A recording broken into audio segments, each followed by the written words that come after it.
I shared a story that was almost a month in the making where I lost an eBay lot that I was planning to buy, primarily for one card, a Louis Dampier Flawless patch. I messaged the seller asking him, to pass my info along to the buyer. The buyer reached out to me and we made an easy deal.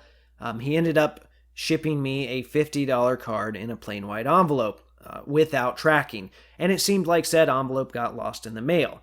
The seller was relatively easy to work with. He refunded my money, and we both considered the card long gone. Well, shortly after that episode went live where I talked about all that, I came home from work one day and Mrs. Wax Museum said, "You got one of those pink slips saying that you owe money on a package." It's $4.12 to be exact. And I looked at the sender's name, and lo and behold, it was the guy that said he had shipped me the Dampier, which normally I wouldn't know a seller's name, but I had seen this name in my inbox a lot. So, I retrieved this thing from the post office, and while I was relieved that it had finally showed up, I think I was still in a little bit of disbelief. Not at the fact that it actually showed, but more so the way that it showed up. Because this thing was tucked into a plain white envelope that was stretched nearly a half an inch thick. There was an inch-sized tear on the front where the tracking label should be, and then there was one lone forever stamp adhered to the top right corner. Now, can you imagine sending a $50 flawless patch with a forever stamp? At the very least, slap 8 or 9 of those things on there. When he told me he had sent it without tracking, I just assumed that it still had, sufficient postage. I thought, maybe he put $4 or $5 stamps on there.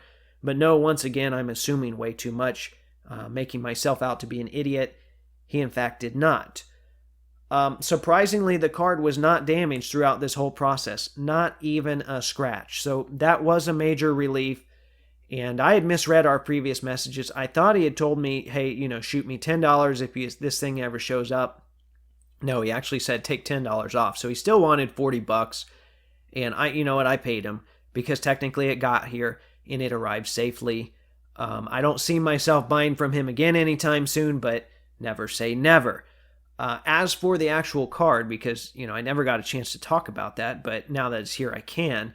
This is my 6th Spurs patch of Louis Dampier from Flawless, but the first gold version, and those are numbered to 10. As you guys know, patches come in all types of configurations, but this is a real nice chunky piece that looks like the top of the letter T from San Antonio. So if you haven't done so already, check out my social media. It should be on there, or at least I'll be posting it soon if I haven't. And I hadn't seen one of these listed in a while, and between being buried in a random eBay lot and then all the postal drama that happened after that, it's a wonder that this thing even got in my hands. And it makes it all the more meaningful now that it's here.